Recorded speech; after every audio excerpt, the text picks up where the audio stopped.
Next question is first directed at Patricia. What are your plans for the SFRB? What are your overall goals, and how will you deal with the proposed policy change? Well, first of all, we have to understand why it is that this is being proposed. And I think for the sake of informing the public, there's a proposal to reduce, to restructure the membership of the SFRB and to create 7 positions for undergraduates and reduce the 3 current for graduate to 2. So in effect, make it a 9 position body with 7 going to undergraduate. And so the justification being thrown to us is that it's for proportional purposes, for reasons of making the representation more proportionate to the populations of both student bodies. But the bigger picture is, whenever we're confronted with the type of contention that we've been confronted with the last few years between ASUNM, GPSA, then we make ourselves as those bodies vulnerable to these types of changes. And we make ourselves direct targets of the administration, of the institution, to be able to cause the divide and broaden the gap. There's already divisions, and those divisions were based on personalities, on turf wars, on the traditional divides. However, the leadership in this, especially this past year, has made that even more contentious. And so we were vulnerable. Our guard was down. And so instead of looking at making that process transparent and holding that process and looking at the real structural conflicts within that process, and the real structural conflicts for me in that process is the way in which we identify recurring and non-recurring. We still are looking at and placing the burden of non-recurring funds on ethnic studies, services, women's studies.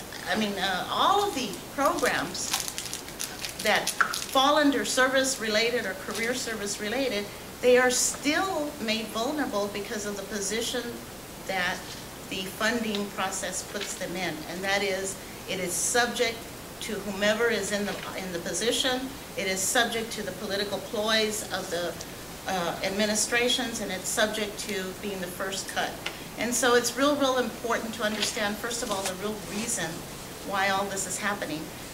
Restructure the processes, but I think that this is something that we own. We own this process. We as students own this process.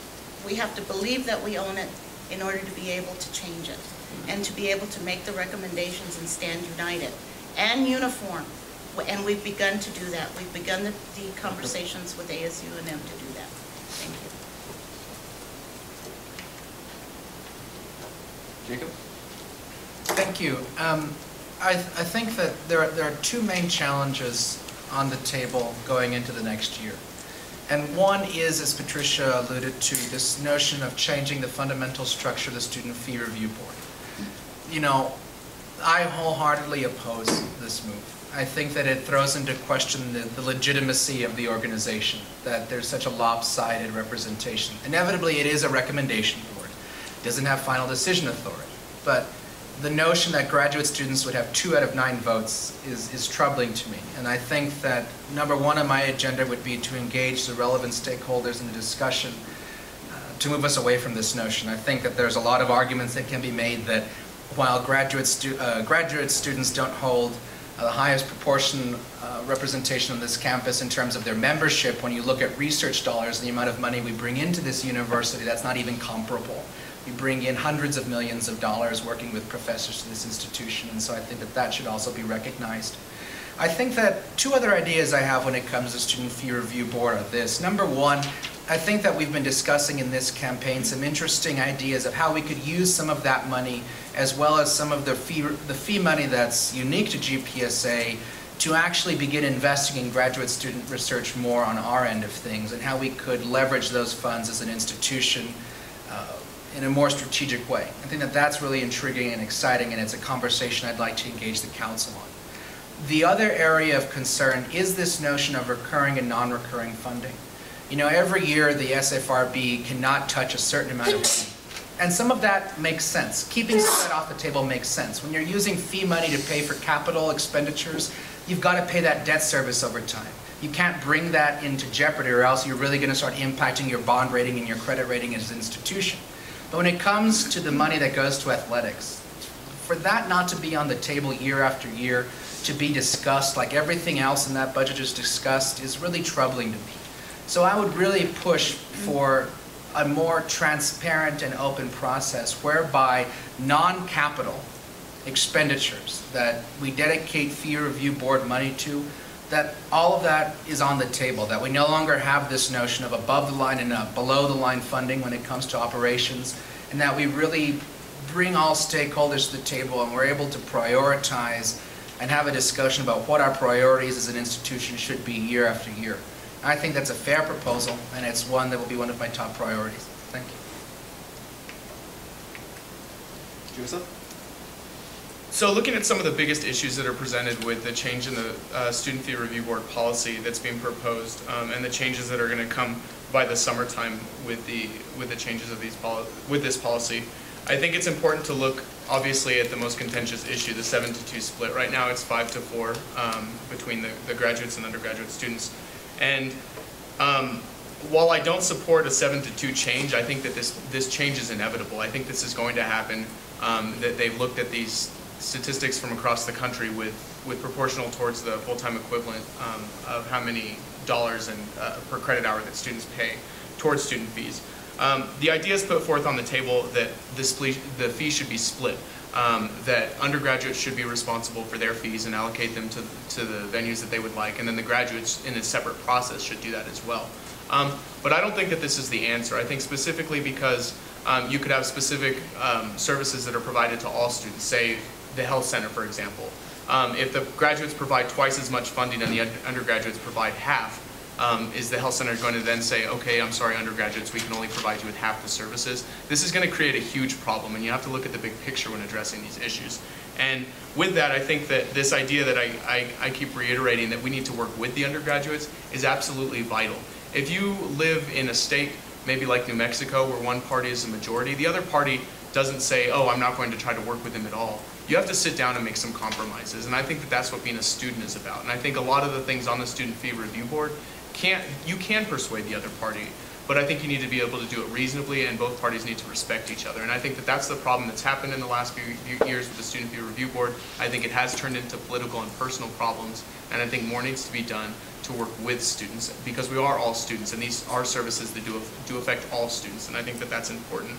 And I think also the idea of splitting these fees will create a voice that is not unified for students, and I think it's absolutely imperative that when we go with a recommendation to the President and the Board of Regents with student fee recommendations, that it is a unified voice.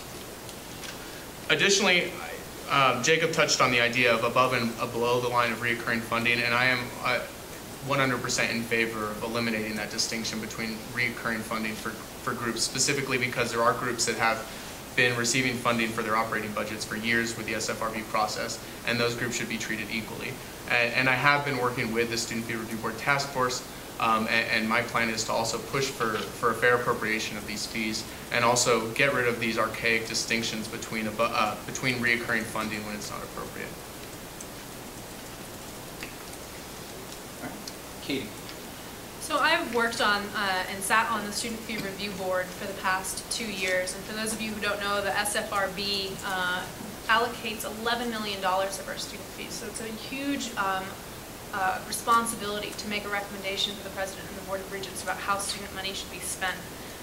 My goal, first and foremost, is to keep fees low, and I think that the way to do that is to increase student voice about how our money is spent. In particular, I think all four of us have now said it, we absolutely need to remove the protection for the groups that are labeled recurring. And just so that we don't get confused, it's not that the non-recurring groups actually don't recur. El Centro de la Raza has been around for 40+ years, and they are labeled non-recurring. This is just a crying shame about the priorities of our institution. In particular, this past year, I want you to know that over the course of a half hour, because all of the students on the board, undergraduate and graduate alike, agreed not to raise fees, agreed that we shouldn't raise fees. We voted on $10.2 million for these protected groups in half an hour. And then we spent 4.5 hours talking about the remaining $600,000. So why are we not spending an extended conversation on athletics, on the libraries, on the sub, on Pope Choi, on the Student Government Accounting Office? Why do those groups receive protection that the ethnic centers do not? This is not something that I stand for, and one of my goals would be to remove the distinction between recurring and so-called non-recurring groups. With regard to the change in representation that's being proposed, I really hope that Joseph's going to fight hard in the Student Fee Review Board Task Force to prevent this change. And I'm sure that he knows that the board now is actually 4 undergraduates and 3 graduate students, and it would be moving to 7 to 2. You said 5 to 4. Sorry, you're right. Yeah, so one of the important things about that distinction is that on a 7-person board, which is what it is currently, the 3 graduate students under Robert's rules can prevent a question from being called so that they can force the conversation to extend and make sure that we properly evaluate how our money is being spent. Under a move to a 7 to 2 board, that wouldn't be possible. The undergraduates could vote in a block, they could call a question, the meeting would be over in a few hours, and our money would be spent. Obviously, it would be a goal of mine to continue video recording SFRB meetings and making sure that all the constituents were aware of the video recordings and comfortable with the fact that that was going to happen. I think one of the problems actually over and over again, the divide between undergraduate and graduates, is that the undergraduates are not well informed about what groups on campus do. One of the things I would like to explore is the possibility of requiring Student Fee Review Board members to attend an event from every single group that requests money before us. I think that we need to be educated on how our money is being spent and how that actually directly impacts the recruitment, retention, and ultimately academic success of the students. That's what our fee money should be spent on. That's it. All right, any rebuttals? All right, then right now we're going to pause for a 15-minute recess. Wow. Woohoo! 15. Yeah,